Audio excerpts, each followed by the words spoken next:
Quelques jours après la proclamation des résultats des élections communales rendues publiques par la Sénat, certaines presses ont amorcé des campagnes de communication visant à rendre responsable l'honorable Edmond Agoua de la débâcle de l'UP dans certaines communes du département des Collines. À l'analyse des publications, on découvre aisément qu'il s'agit des manœuvres politiques sur fond d'acharnement dont sont auteurs des acteurs politiques. Objectif, ternir l'image de marque du coordonnateur Agoua. En effet, les publications incriminées roulent dans une subjectivité établie, faite de haine des commanditaires.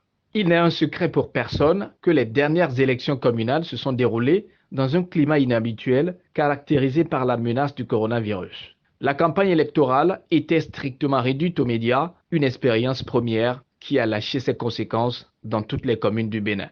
Mieux, au regard du caractère exceptionnel de ce scrutin, l'Union progressiste a pris contact directement avec les responsables de zone pour la gestion de la campagne électorale. Les coordonnateurs départementaux n'ont pas été associés à la gestion de la campagne dans les communes.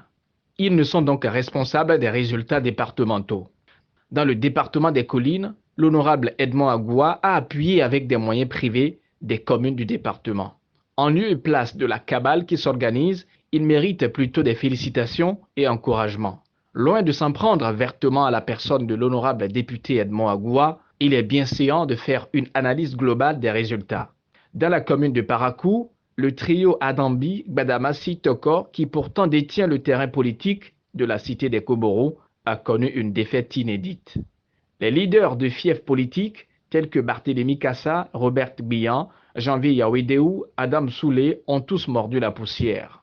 Dans le département des Collines, l'honorable André Okunlola Biaou, coordonnateur départemental du bloc républicain dans le département des Collines, a été douché dans sa commune.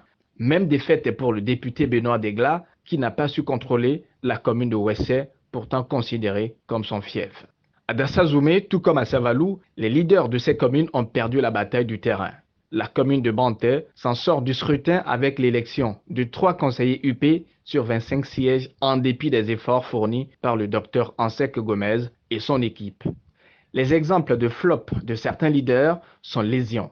Les détracteurs de l'honorable Edmond Agoua doivent voir la réalité en face et enterrer leurs machinations.